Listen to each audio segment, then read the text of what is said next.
Hi everyone, my name is Steph, this is Kidlit Joy and welcome back to my channel. Today I'm here to talk about the most recent book in the Bravepaw series by Lili Wilkinson. This is Bravepaw and the Clawstone of Rotwood Mire. You may remember last year that I reviewed the first book, which was Bravepaw and the Heartstone of Alluria, which I'm currently reading to my class at the moment, and they are loving.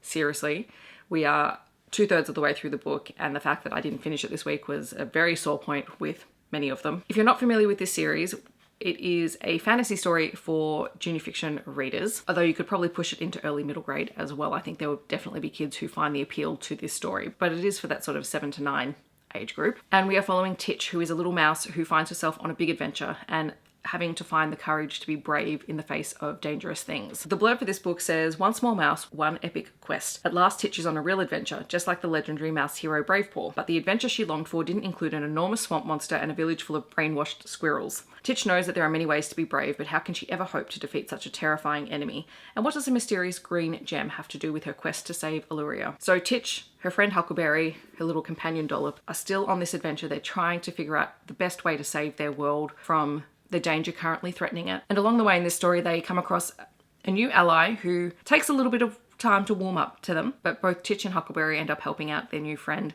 as she's trying to defend and save her people, who are squirrels who are under the thrall of another being. Through this particular book, Titch is really struggling with belief in herself and the courage to recognize that she can do good things. She's concerned that the staff that she carries doesn't respond to her, and so that she can't possibly be the new Bravepaw because it's not responding to her.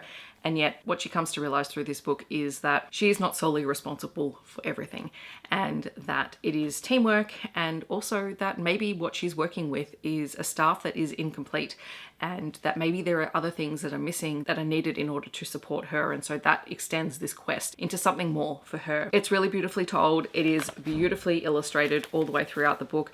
The addition of Briar, who's one of the new characters, is really great. She's a really fun character who is a good counterpoint to Titch, who is a little bit more meek and not as sure of herself, whereas Briar is very, very confident in her abilities, but maybe also needs some support that she's not willing to accept yet. So they're a great counterpoint for one another. It was really fun. I got to go to the launch for the book and see Lili Wilkinson and get her to sign this copy and also the class copy. And then that also made for some excitement for the class that they had a signed copy of the book in their classroom. But it's a series that I'm really enjoying, and it's a really great gateway into fantasy for younger readers, because it does use a lot of those tropes from the series that shall not be named, as well as Lord of the Rings and things like that, because we really do want them to have access to books that help get them into those genres and encourage them to try new things as they grow as readers. So this is delightful. I absolutely loved it. Thank you to the publisher Allen and Unwin for the review copy, and I can't wait for the next book in the series. I'd love to know if you have started reading the Bravepaw series, or if it's something that you are planning on picking up in the future. Feel free to let me know down below. Otherwise, if you have recommendations for other fantasy stories that are gateways for that 7 to 9 category,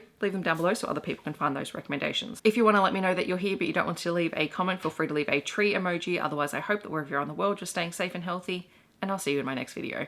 Thanks so much for watching. Bye everyone.